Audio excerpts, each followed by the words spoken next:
Morning. So today is chain harrowing day. Dad's already been on the middle field and done that, so I'm just going to take the drone up to the top field where he is now, and we will show you guys how he's getting on. Just before we do that, here you go. You can just about make his runs that he's done in the middle field. Should be able to tell by the lines on the grass. Right, so hopefully we will switch to some drone footage now. Enjoy!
What do you guys think of Dad's custom made chain harrow? By custom made I mean he's took off the chains off the sides because they were no good, so we're using cheap and cheerful equipment like usual, customizing it where we can just to make it work, keeps the cost down.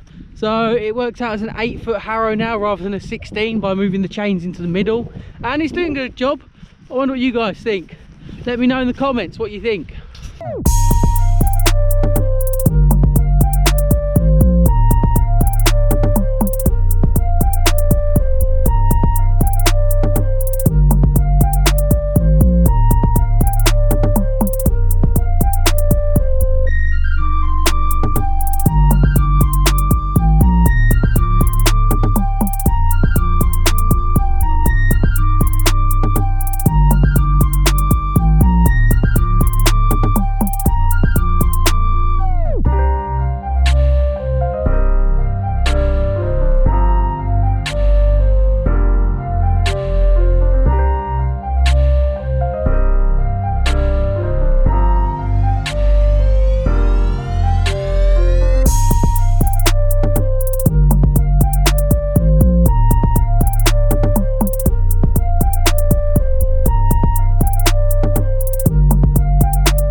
So it's making some difference to the grass, as you can see. It's doing a job on it. You can see the runs, you can see the lines as well. Right guys, so I hope you enjoyed the chain harrowing video. If you did and you're new to the channel, hit the subscribe button, give us a comment and a thumbs up. It's a little bit different. The old chain harrow being customised, having to put the chains on the middle of the harrow rather than using the sides. I mean, we use what we can. It's good enough, it's doing a job, so we're quite happy about that. So I might get myself in there on the bottom field and do that at some point. Dad's decided that he's got the middle and the top, and then I can do the bottom. Maybe we'll record it, maybe we won't, don't know yet. You will find out if I do, because the video will obviously appear or it won't appear. So right guys, thanks for watching and take care.